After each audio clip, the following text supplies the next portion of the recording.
Hi all, my name is Auro, I'm an indie game developer and I'm the creator of a game called Mortal Glory. Today I want to share a few solo game developer tips with you that I think will improve your chances of becoming a successful game developer. These can easily be applied to bigger development tips also, but I think they're especially important if you're making games by yourself as a one-person development team. Okay, let's start with the first one. The first tip is to take a long-term view of your game dev journey. I want you to already think further than your first game. It is possible to succeed with your first game and make decent money, but unfortunately the odds are not on your side. According to recent studies, your average indie game only makes around $1,400 to $1,400 over its lifetime. So let's say your game's lifespan is 5 years, so that would make something like $45 each month. And I mean, that is money, but it's not very encouraging considering all the work that goes into making games. But it's not all gloomy either, because this data also includes free games and games that are very low effort, like asset flip games. But of course, nothing is preventing you from making decent money with your first game. Many devs have done that. My game also was a financial success. Your take from this should be that yes, it's possible to make good money with your first game, but you should not rely on it. Instead, I encourage you to look at it how I did and how I still do, and that is by taking the long-term view. You need to think further than your next game. Your first game might only make a few $100 or maybe even $0, but it's still not a waste. In the process of making the game, you will gain experience and skills that you need to succeed as a game developer. And when you release the game, you will gain recognition as a game developer and also fans for both your game and you as a developer. You have a higher chance of making it big with your next game. If you continue making games and one of your future games is a hit, this success will also bleed into your other games organically, and you can also enhance it by doing cross-marketing. For example, this could be including in your game a short message like, hey, if you like this game, maybe you will like this other game from me also. So if one of your future games is successful, that game from 10 years ago that made $0 could now be making thousands of dollars. The more games you have, the higher your chance is for success. My plan from the start was to create many games, so I will have many sources of income that organically boost each other. I think this is a sensible way to approach game development instead of hoping to just hit it big with your first game. The second tip is to adopt a visuals first development style. The idea of this is that the visual outlook of your game is the first thing a potential customer notices, so that should also be the first thing that you focus on. Your graphics is what gets the attention and your gameplay is what hooks them. This doesn't mean that you need state-of-the-art 3D graphics. It's more about having a consistent and eye-catching art style. This is what will get players to try out your game, and it also helps a lot when you're doing marketing. This is something that I am also still learning, but I did this early on with Mortal Glory's Steam page. It was 2 months into Mortal Glory's development when I opened the Steam page for the game. Now at this point, the game wasn't even half finished.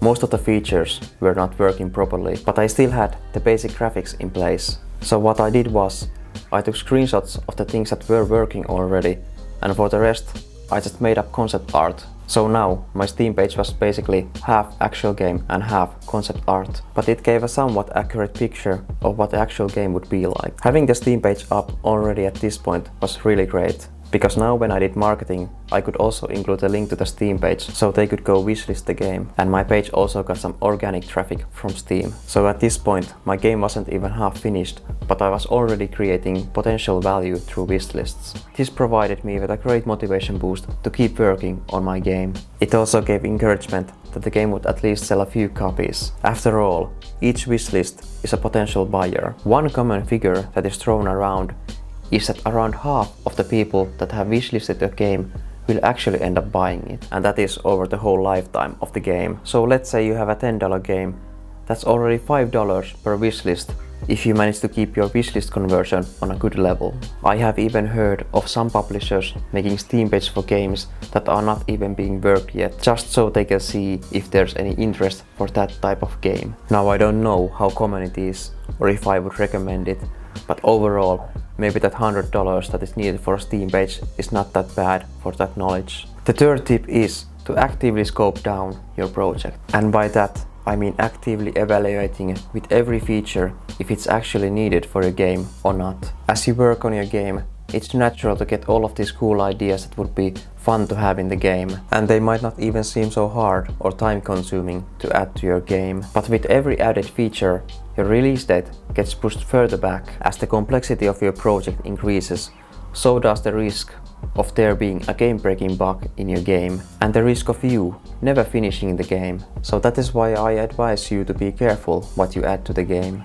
Of course, you still want the game to be fun, but you should aim to do that by having a fun and tight gameplay loop, instead of trying to make it fun by adding dozens of features on top of it. And remember, you can always update your game after it has been released. So I think it's better to aim for a fast release, then get the customer feedback, and then improve your game based on that. Then we get to the fourth tip: don't aim for perfect. There's a saying that goes, perfect is the enemy of good. And the idea with that is that when you're reaching for perfect, you hit diminishing returns quite fast. So as you keep spending more time, the actual value you gain goes down. Instead of perfecting something, you should focus on what provides most value to your game at that point. You can spend weeks improving something, and your players might not even notice the difference. In practice, this is wasted time. Yes, you might have learned a lot, but you also learn by doing more valuable things. As an indie dev, time is your most precious asset.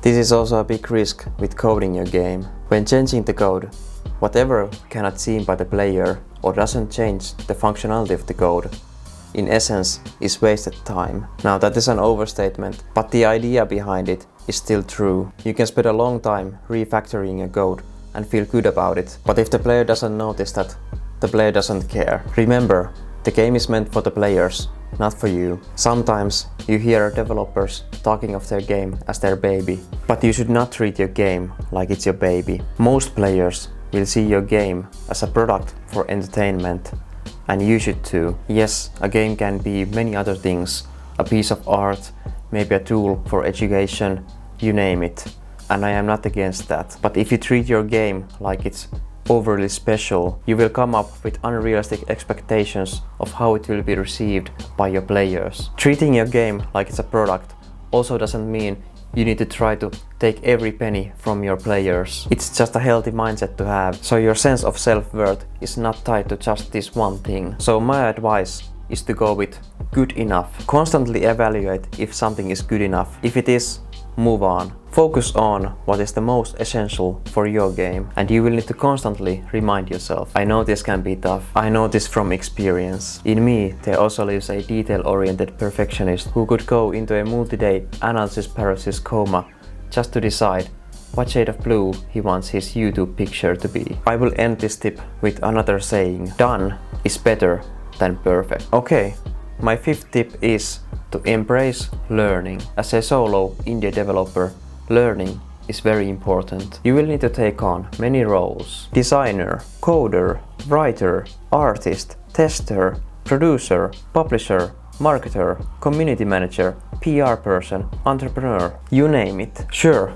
you can get help for those, but unless you got deep pockets, there are many skills you will need to learn. But don't get discouraged. You don't actually need to be good at all of them. Especially when you start, you can suck at every one of them and still succeed by constantly learning. As an indie developer, this is just a fact of life. You will constantly need to learn new things. It's also not a first you learn, then you do kind of thing. It's more like you keep doing, and due to that, you keep learning. So keep doing, keep learning, and keep improving. Okay, but that's all I have for this video. Let me know in the comments if you think these tips were helpful to you. I got plenty of tips left, but I'm trying to keep these videos short and sweet so they don't become too boring. Also, if you think these were helpful, please leave a like. I have heard that it helps with the YouTube algorithm. Okay, see you on the next one.